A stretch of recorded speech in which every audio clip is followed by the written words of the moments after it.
पंडित जी पीछे मत देखना, सब लोग चलो। क्यों? क्योंकि आप अगर उसके प्रति ममत्व दिखाओगे तो उसको आगे की यात्रा करने में कष्ट होगा।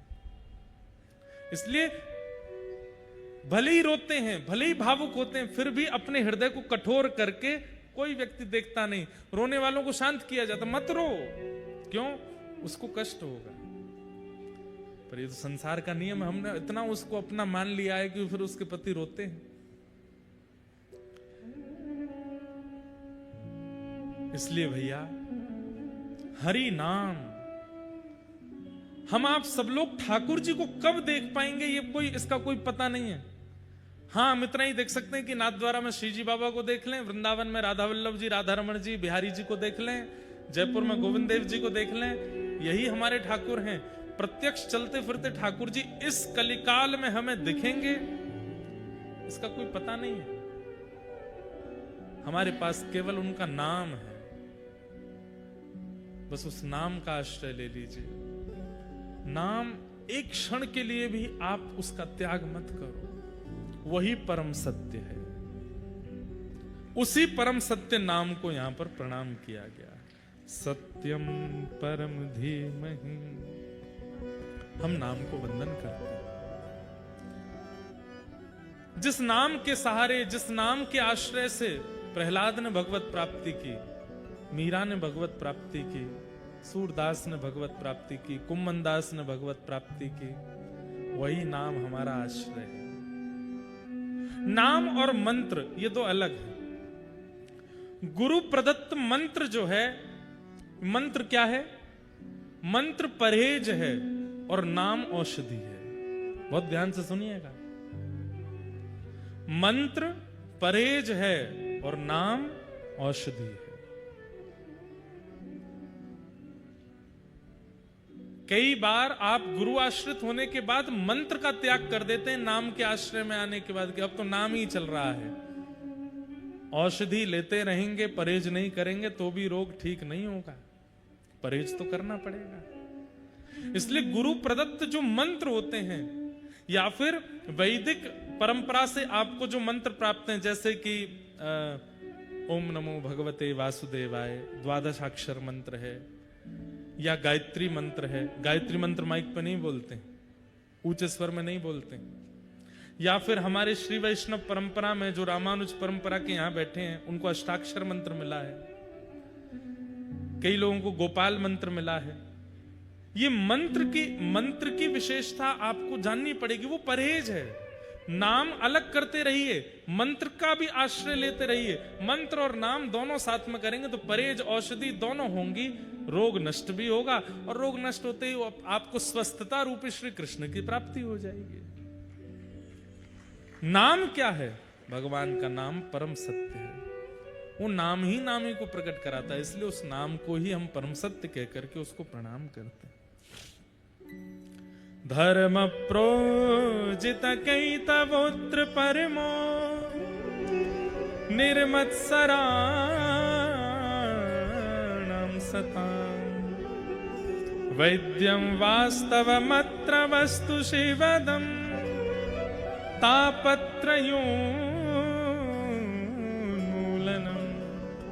श्रीमद्भागवते महामुनिकृते किं वा परैरेश्वर सद्यो हृद्यवरुध्यते त्रिकृतभिः शुश्रूषुभिस्तत्क्षणात्। 3 श्लोक हैं, पहला हमने बोल दिया, ये दूसरा है। तीनों श्लोक बहुत ध्यान से सुनने, ये तीनों मंगलाचरण है भागवत जी के। दूसरा श्लोक क्या कहता है? विषय, अधिकारी, संबंध और प्रयोजन। सबसे पहली बात, भागवत का विषय क्या है? विषय क्या है?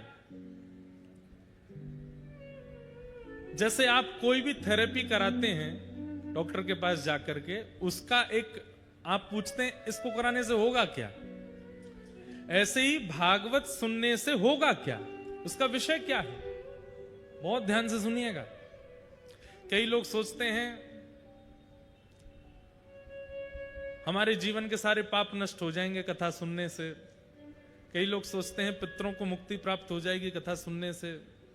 कई लोग कहते हैं हमारे रुके हुए काम बन जाएंगे कथा सुनने से, घर में सब पॉजिटिविटी हो जाएगी कथा सुनने से। ये सब होता ही है, पर मूल रूप से क्या होता है भागवत जी में लिखा है, धर्म प्रोजित कैतवोत्र परमो। बहुत ध्यान से सुनो, परम धर्म की प्राप्ति, धर्म और परम धर्म ये दो बातें होती हैं। आप शरीर का चिंतन करके भोजन करते हो, शरीर का चिंतन करके स्नान करते हो, शरीर का चिंतन करके तैयार होते हो, शरीर का चिंतन करके घूमने जाते हो, डोलते हो, आदि आदि। जहां शरीर का चिंतन करके क्रियाएं की जाती हैं वो सब धर्म के अंतर्गत आ जाती हैं।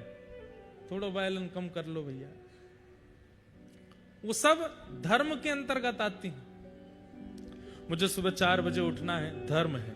मॉर्निंग वॉक पे जाना है, धर्म है। अपने गुरु मंत्र का पाठ करना है, धर्म है। माता पिता को प्रणाम करना है, धर्म। नाश्ता करना धर्म है। दोपहर का प्रसाद पाना धर्म है। रात्रि का भोजन करना धर्म है। पत्नी के साथ निर्वहन करना, बच्चों का पालन करना, धन कमाना, व्यापार करना, ऑफिस जाना, जॉब करना, ये सब धर्म के अंतर्गत आता है। कई लोग कहते हैं हम मंदिर नहीं जा पाते, पर महाराज जी अपना कर्म बहुत ईमानदारी से करते हैं, चलेगा मत चलेगा, धर्म है वो। लेकिन परम धर्म क्या है?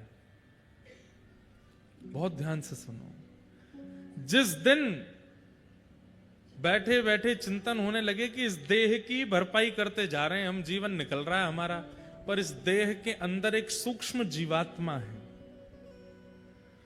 वो जीवात्मा अपना कल्याण हमसे करवाना चाहता है, जो हम ही हैं। वास्तव में हम कौन है? वो आत्मा है जो इस शरीर के अंदर बैठी है।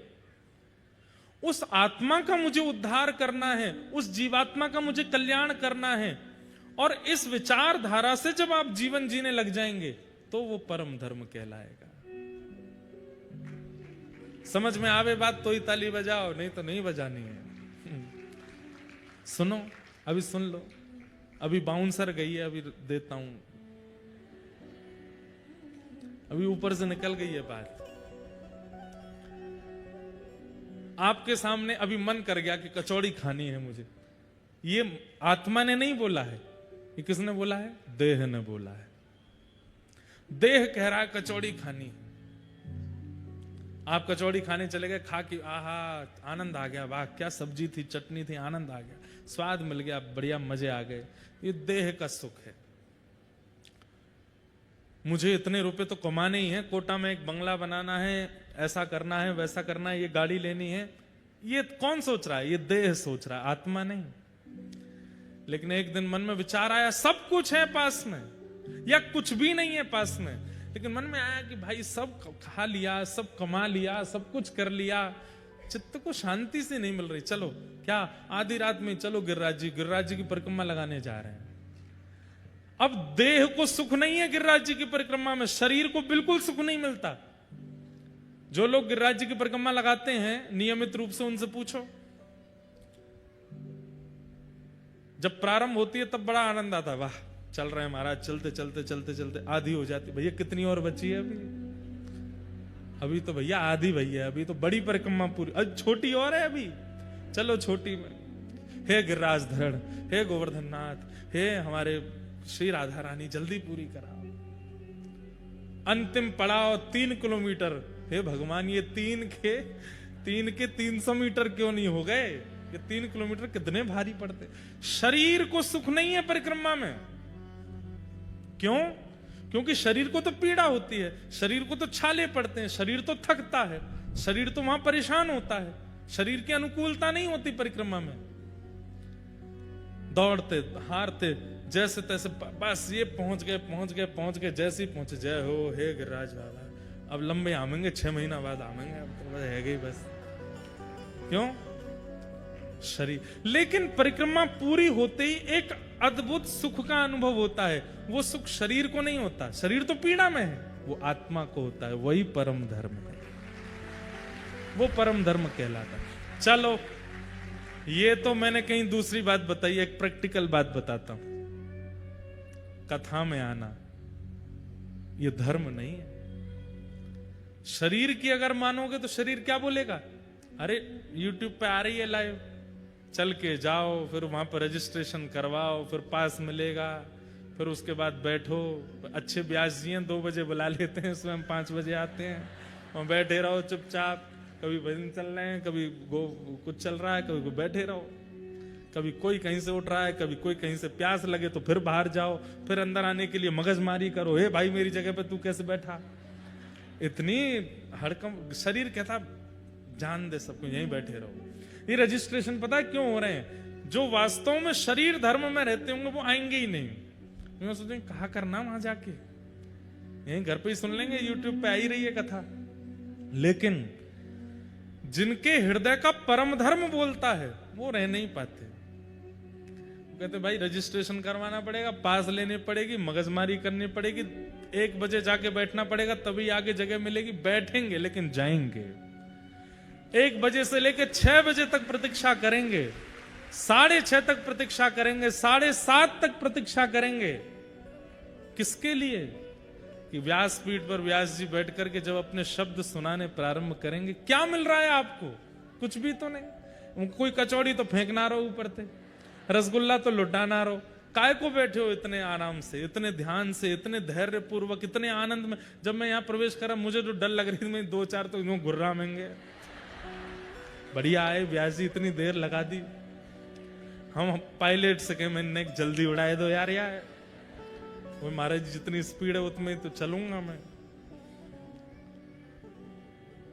लेकिन जब यहां आए तो सबके मुख पे ऐसी प्रसन्नता, धैर्य था। उससे पहले भले ही नहीं रही होगी, लेकिन आने के बाद तो आई। ये क्या है? किसके लिए? देह तो इतनी किसी की नहीं सुनता। मान लीजिए कि किसी एक्टर का कार्यक्रम होता, वो 5 घंटा लेट आता, लोग बाग पुतले जला देते बाहर जाके। हमने इसलिए बुलाया था कोटा। लेकिन आप सब लोग धैर्य पूर्वक बैठे, आनंद से बैठे, और सबके मुखमंडल देखो कितने प्रसन्न हैं। कईयों के बहुत जरूरी काम होंगे, कई झूठ बोल के आए होंगे, कई ऑटो में लटक के आए होंगे, कोई किसी से लिफ्ट लेके आया होगा। कैसे कैसे आए आप सब लोग? सबकी अपनी अपनी जिम्मेवारियां हैं, सबका अपना घर है, सबका अपना व्यापार है, पर सब छोड़ करके किसके लिए आए? देह के लिए तो नहीं आए, आत्मा के लिए। यही परम धर्म है। यहां पर आप देह चिंतन नहीं कर रहे हो, यहां पर आप आत्मचिंतन कर रहे हो।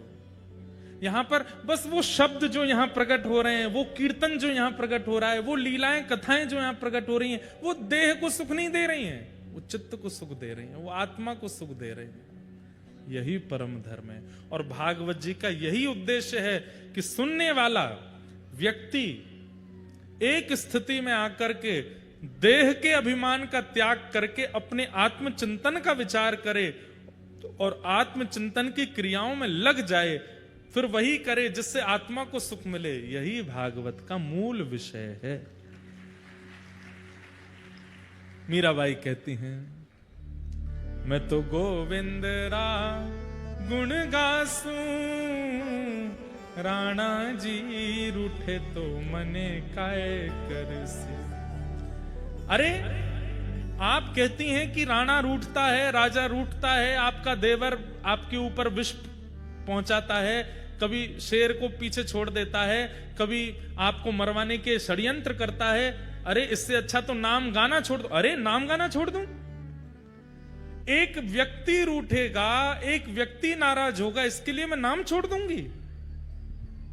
चरणामृत रा नैम हमारा, चरणामृत रा मैं तो नित उठ दर्शन पासूं, मैं तो नित उठ दर्शन पासूं। ओ राम नाम रा जहाज चला स्या, राम नाम रा जहाज चला, मैं तो भव सागर तर जासूं, मैं तो भव सागर तर जासूं। ये राणा कौन है जिसके लिए मीराबाई कह रही है शरीर? अरे ये रोएगा, इसको दर्द होगा, ये चिल्लाएगा, ये भूख के मारे व्याकुल होगा, इसके लिए मैं कथा सुनना बंद कर दूं? इसके लिए मैं गिरिराज जी जाना बंद कर दूं? इसके लिए मैं सत्संग करना बंद कर दूं? अरे ये चाहे रोए, चाहे बिलके, चाहे इसका जो हो, मैं तो गोविंद ना गुण गासूं,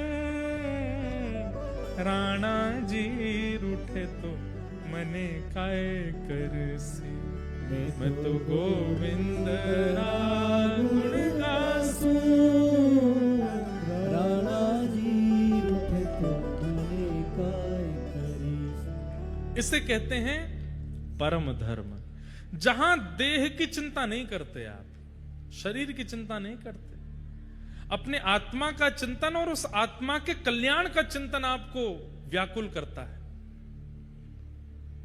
चाहे वो संतों के दर्शन से हो, रसिकों की वाणी से हो, कीर्तन से हो, कथा से हो, परिक्रमा से हो, किसी भी स्थिति से हो। क्षमा कीजिएगा, अगर नाथ द्वारा जाने के पीछे उद्देश्य ये है कि कल मेरा एग्जाम है या 1 महीना बाद एग्जाम है, श्रीनाथ जी को प्रणाम कर आऊं, पास हो जाऊं, तो यहां पर भी आप देह सुख के लिए गए हो, आत्मा का नहीं है। वहां पर आप किसी संत के पास आशीर्वाद लेने जाते हैं कि सब जीवन में मंगलमय हो जाए, ब्याह हमारा अच्छा हो, बालक हमारे पढ़े लिखे बढ़िया हो जाए, यहां पर भी देह सुख है, यह भी आत्म कल्याण नहीं है। वृंदावन हो, जगन्नाथपुरी हो, नाथद्वार हो, कहीं भी आप जाते हैं और वहां पर सूक्ष्म एक ये भाव आ जाता है आपके चित्त में कि मेरा ये काम बन जाए या ये हो जाए या ये हो जाए, वो सब देह सुख में आ जाता है, वो फिर आत्म कल्याण नहीं है। कोई आपसे पूछे श्रीनाथ जी क्यों जा रहे हो, बोले पता नहीं, बस मन कर रहा है देखने का, ये आत्म कल्याण है। बस श्रीनाथ जी को देखना है, अपने चित्त में विराजमान करना है, एक झलक उनकी दिख जाए बस, मैं उन्हें ना दिखूं वो मुझे दिख जाए बस। किस लिए? अपने चित्त को शांति देने के लिए, चित्त को सुख देने के लिए। वही परम धर्म है और भागवत जी का वही विषय है। आज सुबह जब मैं जा रहा था तो भक्तमाल जी पढ़ता हुआ जा रहा था, एक इतने सुंदर राजा की मैंने कथा पढ़ी उसमें। बंधु नित्य एक नियम बना लीजिए, जैसे कई आजकल के युवा नॉवेल्स पढ़ते हैं, बुक्स पढ़ते हैं, इंस्टाग्राम चलाते हैं, फेसबुक चलाते हैं, एक सदग्रंथ पास में रखा करो, उसमें से भले एक पेज पढ़ो जरूर, इतना सुख मिलेगा आपको, ऐसी ऊर्जा मिलेगी आपको, और इतना कुछ नया मिलता है कि बस आनंद आ जाता है। तो एक राजा की कथा पढ़ रहा था, जगन्नाथपुरी के एक राजा थे। कहते हैं कि नित्य जगन्नाथ महाप्रभु का महाप्रसाद उनके यहां आता था। ध्यान से सुनना, महाप्रसाद आता था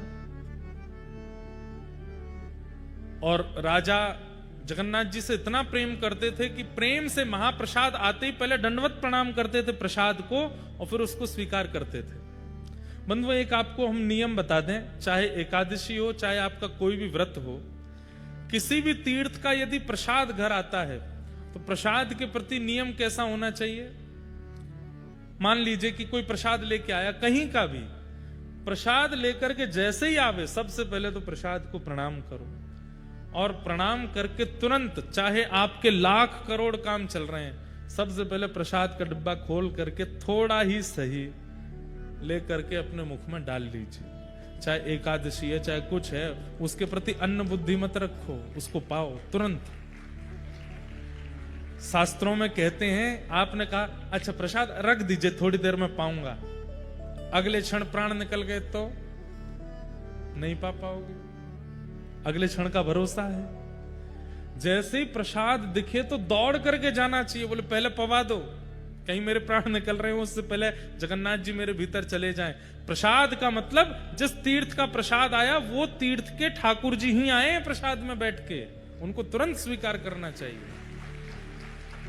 चैतन्य महाप्रभु कहते हैं महाप्रसादे गोविंदे, जगन्नाथ महाप्रभु का जो भात प्रसाद है उसका एक एक तिनका जगन्नाथ जी का स्वरूप है। तो राजा का नित्य नियम था, जैसे प्रसाद आता तो प्रणाम करते, उसको पाते और फिर अपने क्रिया में लगते। लेकिन आज वो अपने एक मित्र के साथ में चौसर खेल रहे थे, और चौसर में ऐसी बाजी चल रही थी कि अब अगली बाजी में पता चल जाएगा कि राजा हार रहा है कि जीत रहा है। तो राजा को तो अपनी जीत प्यारी, तो पासा मल रहे थे, उसी समय महाप्रसाद आया। जैसे ही महाप्रसाद आया तो पंडित जी रोज आते महाप्रसाद लेकर के, राजन जगन्नाथ महाप्रभु का महाप्रसाद आया। तो राजा इतना ज्यादा ध्यान लगा करके खेल रहा था, उसने एक हाथ में पासा लिया, महाप्रसाद को प्रणाम किया और फिर रुकिए अभी लेता हूं, और फिर से पासा खेलने लगे। तो पुजारी जी को नित्य का नियम तो पता था राजा का, लेकिन आज का जो व्यवहार था ये पुजारी जी को अच्छा नहीं लगा। बोले बताओ पासा इतना जरूरी है, वो चौसर इतना जरूरी है कि महाप्रसाद को कह दिया रख दो, पाएंगे? थोड़ी देर तो पुजारी जी वहां खड़े रहे, लेकिन राजा हंस हंस करके खेल रहा था, इतना मगन था उसमें। पुजारी जी प्रसाद वापस ले गए अपने साथ। जब खेल पूरा हुआ, राजा जीत गया, हंसा, उठ करके अपने मित्र को हृदय से लगा, आज तो बड़ा आनंद आया खेल में, बड़ा बढ़िया। थोड़ी देर बातचीत हुई, मित्र जब चले गए तो राजा ने तुरंत पूछा, वो महाप्रसाद आया था कहाँ है? तो सैनिकों ने बताया, पंडित जी खड़े रहे थोड़ी देर, पता नहीं, फिर ले गए अपने साथ। राजा दौड़ करके गए पंडित जी के पास, बोले आज आप महाप्रसाद वापस क्यों ले आए? तो पंडित जी की आंखें लाल पड़ी थी, बोले कि राजन ये महाप्रसाद कोई अन्न नहीं है, कोई दाल भात नहीं है, कोई सामग्री नहीं है, साक्षात जगन्नाथ जी हैं। और जगन्नाथ जी किसी के द्वार पर आते हैं और जिसके द्वार पर गए हैं वो दूसरे कार्य में व्यस्त है। जगन्नाथ जी किसी के यहां ऐसे खड़े होकर के प्रतीक्षा नहीं करेंगे, इसलिए मैं उनको वापस ले आया, तुमने अपराध किया। तो राजा को इतना आत्मग्लानि हुई, अपराध बोध हुआ कि मैंने ऐसा क्यों किया।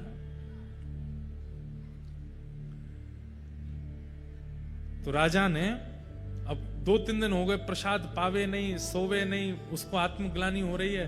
ब्राह्मणों की कुछ टोली अपने यहां बुलाई, और आज सुबह ही मैंने ये कथा पढ़ी, इसलिए सुना रहा हूं। तो सब ब्राह्मणों से पूछे, अगर कोई व्यक्ति द्वार पर खड़े ठाकुर जी का अपमान कर दे, अपना नाम नहीं लिया, ये राजा का विवेक देखो, अपना नाम बोलूंगा तो ये लोग अच्छा बात बताएंगे। जैसे कोई व्यक्ति कह दे मेरे से भैया ये अपराध हो गया, तो सामने वाला ये तो कहेगा कोई बात नहीं भैया, सब हो जाता है, ठीक है, सब गंगा जी स्नान कर लो, हो गया सब ठीक, ये प्रायश्चित करा लो, संतों को भोजन करा दो, ब्राह्मण भोजन करा दो। तो राजा बोला, अगर मैं कहूंगा कि मैंने अपराध किया तो ये सारे मेरे को कोई ना कोई युक्ति बताएंगे, अपने लिए ना पूछ करके किसी अन्य के लिए पूछता हूं। तो राजा ने कहा, अगर किसी के द्वार पर भगवान आए हों और जिसके द्वार पर आए वो व्यक्ति ठाकुर जी का अपराध कर दे, अपमान कर दे, तो उसका दंड क्या होना चाहिए? हमें उसको क्या दंड देना चाहिए, ये बता दीजिए। तो पंडित जी बोले, अगर कोई भगवान का अपराध करता है तो राजा को उसका त्याग कर देना चाहिए,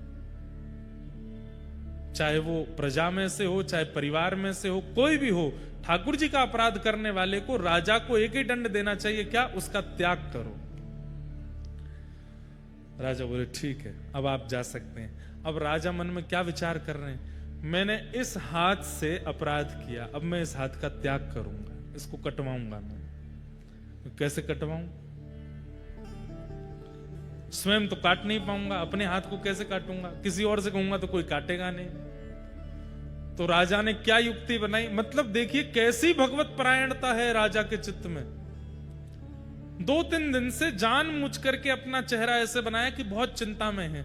मंत्री जी ने 3 दिन बाद बड़े संकोच में पूछा, राजन आप बहुत चिंतित दिखते हैं, क्या बात है?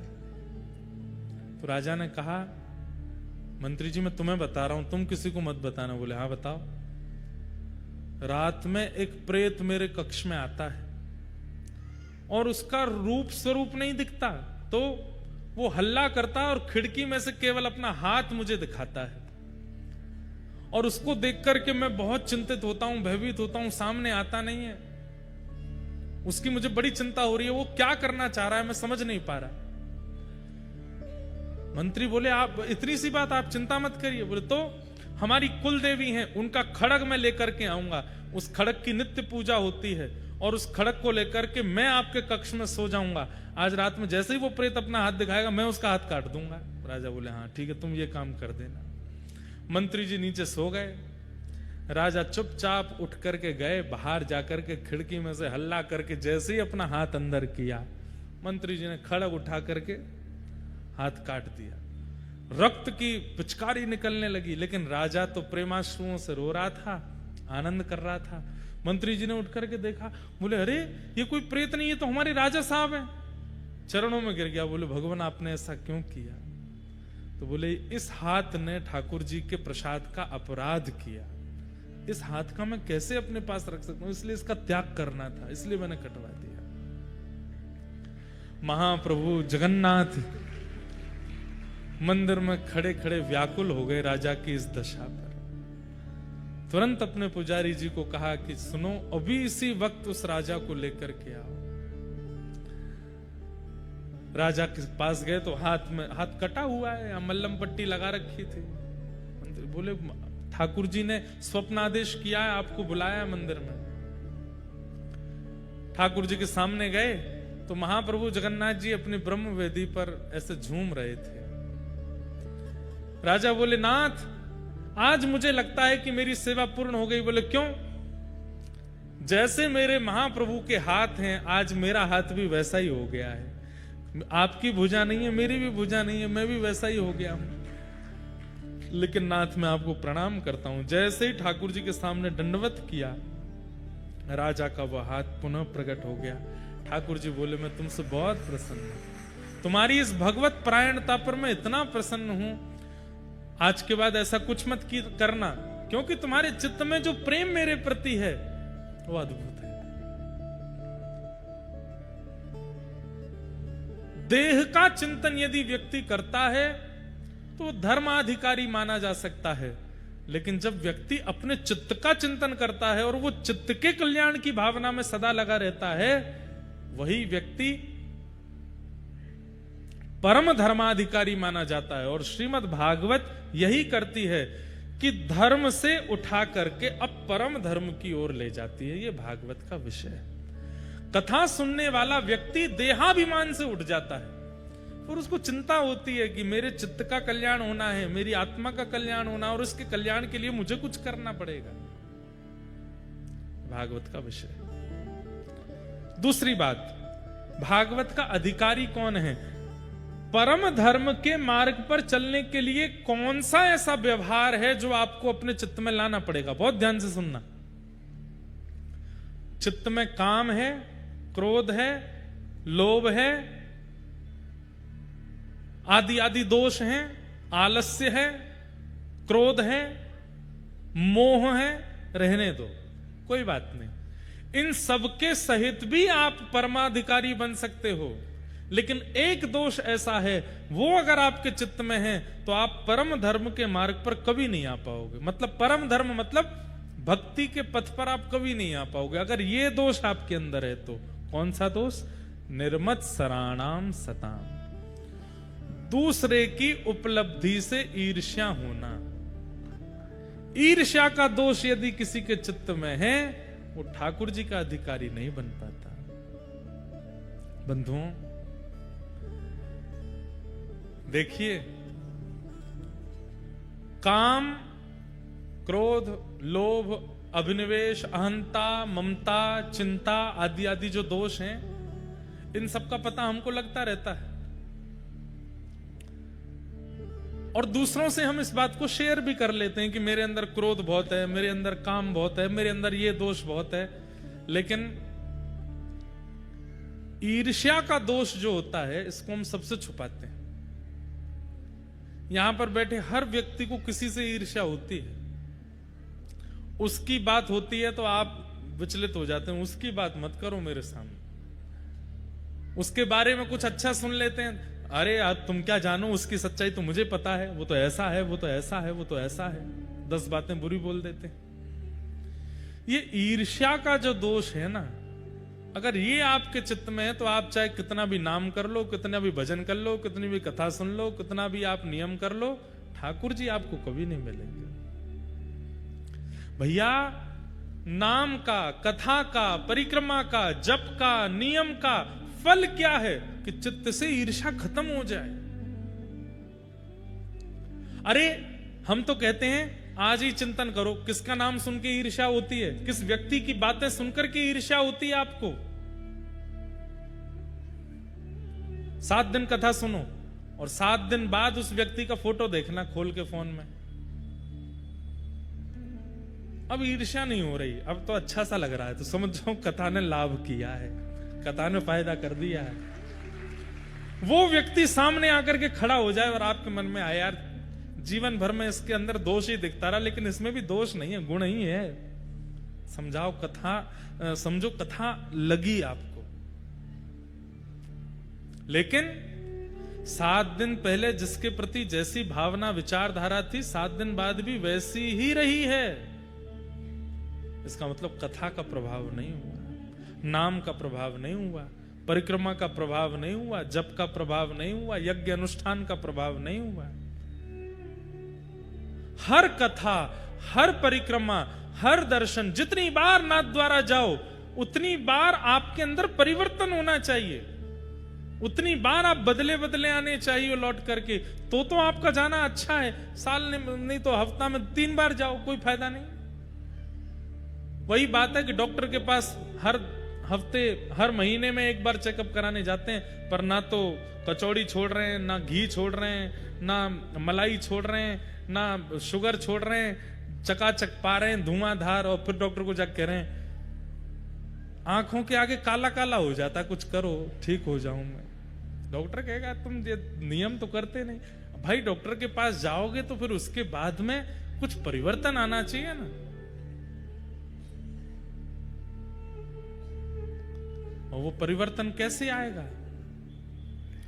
श्रीनाथ जी के पास जाकर के कह दिया करो, हे श्रीनाथ जी, हमारे कोटा में एक व्यक्ति रहता है, उससे मुझे बड़ी ईर्ष्या होती है, आप कृपा कर दो कि अब के मैं लौट करके जाऊं, उससे मुझे ईर्ष्या ना हो, उससे मुझे प्रेम हो जाए।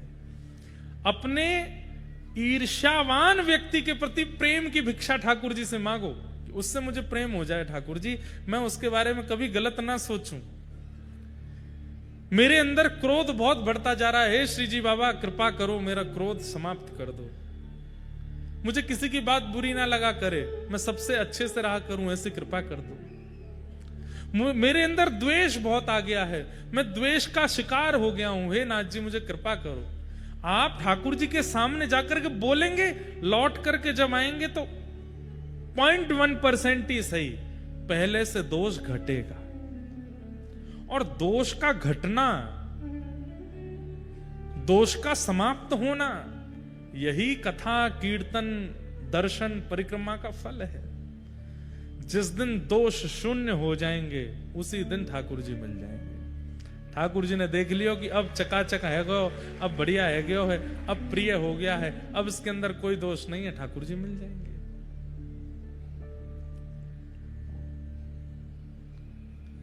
वास्तव में कथा सुनने का यही रूप है कि हम हमारे दोषों को काटें, थोड़ा कम करें, घटावें।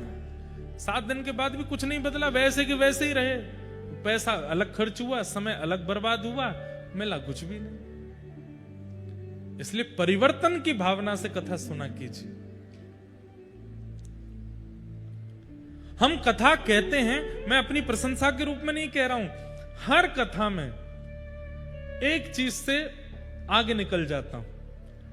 मेरे को पता है कि मेरे अंदर दोष क्या है, ये दोष हैं, ये कमियां हैं, ये सब मुझे पता है। हर व्यक्ति को अपनी कमियां पता होती हैं। हर कथा में विचार करके बैठता हूं कि इस कथा में ये दोष का नाश करना है, इस कथा में ये कमी से थोड़ा ऊपर बढ़ना है। और नाश की बहुत बात की है, थोड़ा ठीक करें, थोड़े से ही आगे बढ़ा जाता है। अपने आप एक दिन देखेंगे कि सारे दोष नष्ट हो गए। अच्छा, सर्व दोष विमुक्त हो गए, इसका क्या प्रमाण है? अब आपके अंदर कोई दोष नहीं बचा, इसका प्रमाण क्या है? दीनता। जिस दिन झुकने लग जाओ, जिस दिन दीनता चित्त में आ जाए, जिस दिन सरलता चित्त में आ जाए, जिस दिन कम बोलने का मन हो, मुख पर एक मधुर सी प्रसन्नता रहती है, बस सुनने की इच्छा होती है। ना ज्यादा किसी को समझाना, ना ज्यादा किसी से बोलना, ना ज्यादा किसी से मतलब रखना, बस अपने चित्त से आनंदित रहना, प्रसन्न चित्त होकर के विचरण करना और अत्यंत दीन होना। सामने कोई आ जाए, देख जरा सा भी बड़ा व्यक्ति है, उसी को प्रणाम कर लेते हैं, उसी के सामने झुक जाते हैं, उसी को वंदन कर लेते हैं, समझ जाओ दोष विमुक्त हो रहे हो। कथा यही करती है। निर्मत सराणाम सताम। तो इसलिए अगर आपके अंदर ईर्ष्या है, सबसे पहले उसी की चिकित्सा करो। काम बाद में, क्रोध बाद में, लोभ बाद में, आलस्य बाद में, मोह बाद में, सब बाद में, पहले ईर्ष्या की चिकित्सा हो। ईर्ष्या इतना बड़ा पत्थर है, नाली में ब्लॉकेज हो गया, क्यों? भीतर कुछ भारी फंसा हुआ है। डंडा डाल करके उसको निकाल दो, सारा पानी अपने आप चला जाता है, जितनी गंदगी है सब अपने आप चली जाती है। अब आप क्या कर रहे हैं? नाली फंस गई है, अच्छा बहुत दुर्गंध आ रही है, क्या करो? परफ्यूम डाल दो। अब परफ्यूम डाल दोगे 5 मिनट के लिए सुगंधी रहेगी, उसके बाद फिर दुर्गंध आएगी। अब भी दुर्गंध आ रही है, अब क्या करें? उसमें तीर्थों का जल मिला दो। अरे भाई बढ़िया डंडा लेकर के आओ, नाली के भीतर डालो, कुछ फंसा है उसको निकालो, सारा पानी निकल जाएगा, अपने आप स्वच्छ हो जाएगा। ठीक वैसे ही हम में अत्यंत दोष हैं, और वो अत्यंत दोष कभी कभी हमको ही पीड़ा देने लगते हैं। तो हमको लगता है कि यार काम बहुत है, क्रोध बहुत है, मोह बहुत है, आलस्य बहुत है, ये सारे अवगुण मेरे अंदर बहुत हैं, अब मैं क्रोध को कम करूंगा, अब मैं लोभ को कम करूंगा। अरे भले आदमी, ईर्ष्या है भीतर, पहले उसको निकालो। ईर्ष्या रूपी पत्थर जैसे ही निकलेगा, जमा हुआ जितना भी गंदगी है, जमा हुआ जितना भी जल है, दुर्गंध है, धीरे धीरे सब समाप्त हो जाएगा। ईर्ष्या का नाश करो। व्यक्ति क्या करता है? काम पर वर्कआउट कर लेता है, क्रोध पर वर्कआउट कर लेता है, पर ईर्ष्या को रहने देता है। इसलिए बार बार बार बार बार बार दोष जन्म लेते रहते हैं। भागवत जी ने पहले ही आज्ञा कर दी कि ईर्ष्या दोष को नष्ट करो। वैद्यं वास्तवमत्र वस्तु शिवदं तापत्रयोन्मूलनम्। वैद्यं वास्तवमत्र वस्तु शिवदम। श्रीमद् भागवत क्या कराती हैं? कृष्ण से संबंध कराती हैं। ठाकुर जी कोई अपने लगने लगते हैं, ठाकुर जी से एक नाता लगने लगता है। कथा सुनने के बाद में कई लोगों को ऐसा होता है कि मंदिर जाते हैं ना, आंखों में अपने आप पानी आ जाता है, ठाकुर जी को देखेंगे अपने आप नेत्र सजल हो जाते हैं। ऐसा जिसके साथ भी होता है, ठाकुर जी को देख के, धाम में जाकर के, वैष्णव को देख करके, कथा में आकर के, या भगवत संबंधी किसी भी चर्चा को सुनकर के नेत्र सजल होते हैं, उसके लिए ये पंक्तियां हैं। क्या? कई जन्मों से बुला रहे हो, कोई तो नाता जरूर होगा, नजरों से नजरें मिला न पाऊं, मेरी नजर का कसूर हो। मीराबाई पूर्व जन्म में माधवी नाम की गोपी हैं। जब मीरा बनकर के आई मेड़ता में, बचपन से उनकी स्थिति ऐसी, कथा में जाती हैं रोती हैं, संतों को देखती हैं रोने लगती हैं, ठाकुर जी का विग्रह देखती हैं तो रोने लगती हैं। उनके घर वाले पूछते हैं मीरा तू रोती क्यों? बोले मुझे ही नहीं पता, इनको देख के रोना आता है बस। क्यों? क्योंकि हम नहीं समझ पाते हैं, पर ठाकुर जी से हमारा पूर्व का कोई नाता है, कोई संबंध है। हम या तो पूर्व जन्म में ठाकुर जी के बहुत अति सामीप्यवर्ती कुछ रहे हैं, ठाकुर जी के सखा रहे होंगे, ठाकुर जी की कोई गोपी रहे होंगे, और नहीं तो गैया रहे होंगे, ठाकुर जी के आसपास घूमने वाली कोई चैंटी रहे होंगे, ठाकुर जी को देखा होगा। इसलिए अब उनकी लीला, चर्चा, गुण, ये सब सुनकर के भावुकता होती है चित्त में, क्योंकि हमारा शरीर नहीं जानता। आत्मा तो एक ही रहती है ना, वही चैंटी के अंदर थी, वही गैया के अंदर थी, वही ग्वाल बालों के अंदर थी, और वही आज शरीर के अंदर है। आत्मा थोड़ी बदलती है। उसको पता है कि मेरा इनसे संबंध है। तुम ही तो मेरे माता पिता, तुम ही तो मेरे बंधु सखा हो। गाइए, तुम ही तो मेरे माता पिता, तुम ही तो मेरे बंधु सखा हो। कितने रिश्ते तुम संग मेरे, कोई तो नाता जरूर होगा। कितने रिश्ते तुम संग जोड़े, कोई तो नाता जरूर होगा। कई जन्मों से बुला रहे हो, कोई तो नाता जरूर होगा। कई जन्मों से बुला रहे हो, कोई तो नाता जरूर होगा। एक राजा थे, उनका नाम था कुलशेखर। क्या नाम था? कुलशेखर।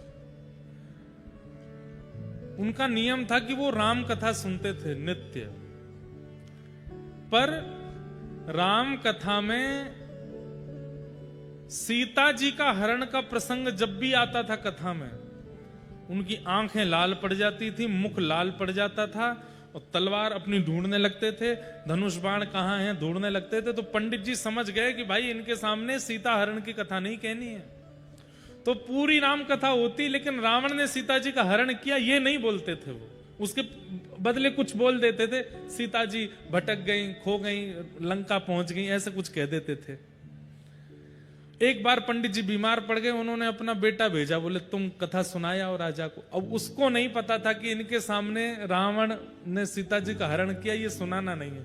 वो तो आंख बंद करके सुनाता चला गया।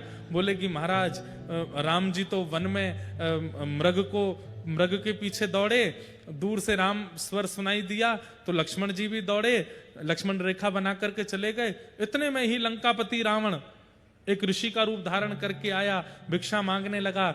जैसे ही सीता जी भिक्षा देने आई, हाथ पकड़ करके उसने तुरंत अपने पुष्पक अपने विमान में बिठाया, ले जा करके लंका में उनको बंदी बना लिया।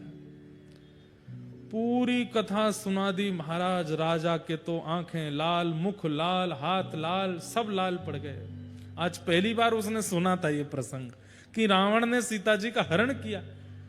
उठ करके कहने लगा, व्यास जी ये रावण कहां रहता है? व्यास जी घबरा गए, लंका में।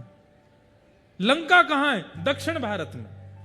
तुरंत अपने सेनापति को बुलाया, अपने सब, अब कलिकाल में, और बोला इसी वक्त हमारी जितनी सेना है सबको तैनात करो, सबको धनुष बाण आदि सहित तैयार कर दो और निकल पड़ो दक्षिण की ओर। तो सेनापति पूछने लगे, चढ़ाई कहां करनी है? वो लंका के ऊपर। सीता जी का हरण करके ले गया है रावण, उसका वध करके आएंगे। अब वो पंडित जी घबराए, बोल अरे महाराज वो तो, पंडित जी आप बैठे रहो, आपकी दक्षिणा मिलेगी पूरी पूरी, पहले सीता जी को लेके आऊं मैं। कहते हैं कोसों दूर तक तो कुलशेखर राजा अपनी सेना लेकर के चला गया। अंत तो गत्वा सेनापति आदि बोले कि इतना धन खर्च होगा, इतनी सेना लेकर के जाना, इनके भोजन प्रसादी के प्रबंध करना, और लंका में रावण कोई है ही नहीं है, और ये महाराज जी लेके जा रहे हैं पूरी सेना, और उनका क्रोध बिल्कुल कम नहीं हो रहा है। रात भर योजना बनाते हैं, लंका का नक्शा कैसा है, हम कैसे प्रवेश करेंगे भीतर, समुद्र पार कैसे करना है, सारी योजनाएं बनाते मंत्रियों के साथ। मंत्री घबराते हैं, बोले कि ये भगवान ये इनका क्या होगा। रात भर मंत्रियों ने बैठ के राम जी से प्रार्थना करी, हे राघव जी अब आप ही हमें बचाओ। 4-5 दिन की यात्रा जब हो गई, राजा तो पूरे आवेश में लंका की ओर दौड़ रहा है। तभी बीच मार्ग पर देखते हैं, आहा, नव कंज लोचन कंज मुख कर कंज पद कंजारुण, श्री रामचंद्र कृपालु भज मन हरण भव भयदार। प्रभु श्री राम साक्षात प्रकट हो गए बीच मार्ग में, और मार्ग में प्रकट होकर के बोले, राजा रुक जाओ रुक जाओ रुक जाओ। कमल नैन, नील स्वरूप ठाकुर जी का। और तभी थोड़ी देर में देखते हैं कि गोरे गोरे वदन के श्री लक्ष्मण जी भी आ गए। और तभी थोड़ी देर में देखते हैं कि आहा तप्त कांचन गौरांगी श्री जानकी जी भी आ गई। राजा चरणों में गिर गया, बोले आप कौन हैं प्रभु? बोले हम वही हैं जिनकी कथा तुम सुनते हो। अरे आप राम जी हैं? बोले हाँ। जानकी जी आप सुरक्षित हैं? मैं तो अभी लंका जा रहा था रावण के ऊपर चढ़ाई करने के लिए। बोले हम इसीलिए बताने आए कि युद्ध पूरा हो गया है, रावण को हमने मार दिया। मार दिया आपने? बोला बढ़िया किया आपने मारा, नहीं तो मुझे मारना पड़ता जाके। ऐसे ऐसे भाव। उनके लिए कथा कोई कहानी नहीं है, उनके लिए कथा कोई शब्द नहीं है, उनके लिए कथा प्रत्यक्ष है। एक और हुए दक्षिण भारत में, उन्होंने भी कथा में कोई भाव सुना।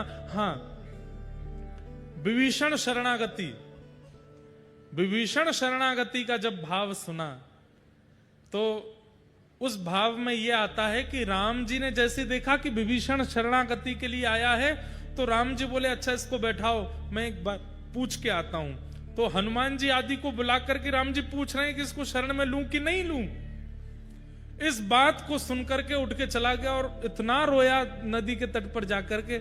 लोगों ने ढूंढ करके पूछा तुम रो क्यों रहे हो? बोले मैं तो ये सोच रहा हूं, रावण की लंका नगरी में रहने वाला, राम में जीवन जीने वाला विभीषण, वो शरण में आता है तो राम जी पूछने जाते हैं। हम तो बड़े अभागे हैं, हम अगर शरण में जाएंगे तो राम जी तो जाने कितनी लंबी मीटिंग करेंगे कि इसको लूं कि नहीं लूं। जो इतना विचार करते हैं शरणागतों को शरण में लेने से पहले, उनकी शरणागति हमको कैसे मिलेगी? इस बात से चिंतित होकर के रो रहा था। राम जी तुरंत प्रकट हो गए, तुरंत उसको स्वीकार किया। बोले भैया तो बिल्कुल चिंतित मत हो, आगे की कथा तो सुनो। आगे कथा में जाकर के सुना तो क्या सुना कि सबने मना किया कि विभीषण को स्वीकार मत करो। सुग्रीव ने तो स्पष्ट कह दिया, बोले रावण का भैया है, उसके साथ इतने साल रहा है, ये शुद्ध कैसे हो सकता है, इसको स्वीकार मत कीजिए। सबने मना किया, लेकिन राम जी कक्ष से बाहर निकल करके आए और सबने कह के भेजा था इसको वापस कर देना नाथ। लेकिन राम जी गए और राम जी ने जाकर के तुरंत विभीषण को अपने हृदय से लगाया, स्वीकार करके तिलक कर दिया। भले ही सब मना करते रहे, लेकिन राम जी फिर भी स्वीकार किए। आगे की कथा में उसने क्या सुना कि भले ही लाख लोग मना करें, पर ठाकुर जी फिर भी स्वीकार करते हैं। तब उसके चित्त को शांति मिली। कथा ठाकुर जी से संबंध कराती है, और वो कब कराएगी? आप व्यास जी का चिंतन मत करो। ये मत सोचा कीजिए कि इंद्रेश जी कथा सुना रहे हैं, कोई व्यास जी बैठे हैं। आप तो केवल चिंतन किया करो, शब्द सुनकर के एक छवि देखो और उस छवि में सब अनुभव करो। यहां से अब व्यास जी ने कहा घोड़े पर बैठे हैं तो घोड़ा कैसा है, वो मार्ग कैसा है, वहां पहाड़ हैं, कुछ नदियां हैं। चिंतन करते हुए कथा सुना कीजिए। चिंतन करते करते करते करते ऐसा होगा कि एक दिन पंडाल नहीं दिखेगा, व्यास जी नहीं दिखेंगे, प्रत्यक्ष ठाकुर जी का ही अनुभव हो जाएगा। हम आपको अपनी सत्य बात बोल रहे हैं, हम कथा सोच करके नहीं बोलते। हमें आप लोग दिखते ही नहीं है, हमें लीला ही दिखती रहती है। अब यहाँ ये हो रहा है, अब यहाँ ऐसे हो रहा है, अब यहाँ ऐसे हो रहा है, और जो जो हमें दिखता है हम बोलते रहते हैं। अभी ऐसा नहीं है कि पंडाल नहीं दिख रहा, आप दिख ही नहीं रहे हमको, ऐसा नहीं, पर मतलब चिंतन आता रहता है, कुछ ना कुछ भाव आते रहते हैं। अब जैसे कुलशेखर राजा आ गए, वो बोले मेरी कथा सुना दो। अब उससे पहले कोई और राजा आ गए, उनकी कथा सुनाई। श्रीनाथ जी बोले मेरी कथा सुनाओ, मीराबाई बोले मेरा पद सुनाओ। ऐसे चिंतन आते रहते हैं, और ये केवल हमारे साथ नहीं होता, ये आपके साथ भी होगा। लेकिन उसके लिए करना क्या पड़ेगा? व्यास का चिंतन मत करो, व्यास की वाणी सुनकर के जो लीला चल रही है उसका अनुसरण करो, अनुभव होने लगेगा।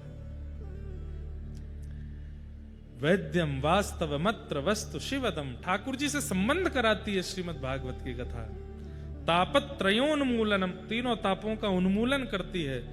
श्रीमद् भागवते महामुनि कृते किंबा परैरीश्वरः सद्यो हृदय वरुध्यते त्रिकृत भी शुश्रूषुभिस्तच्छणात्। ठाकुर जी की कथा जिसको सुनने मात्र से चित्त में ठाकुर जी प्रकट हो जाते हैं, ऐसी कथा को हम प्रणाम करते हैं।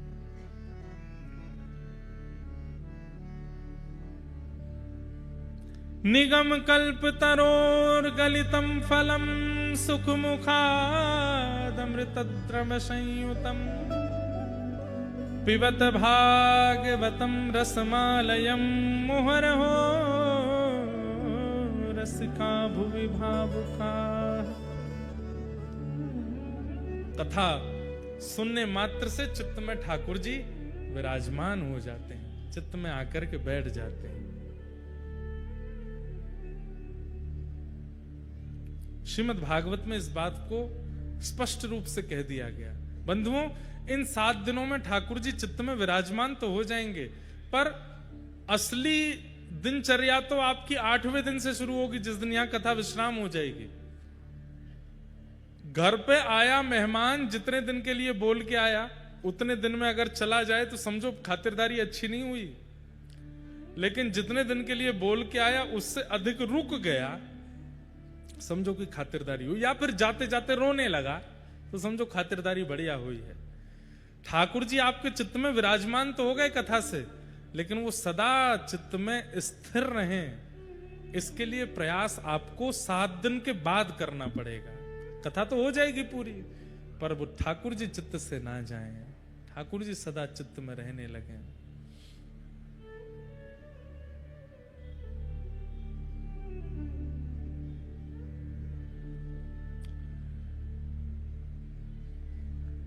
एक पंक्ति हमारे ब्रज में गाते हैं,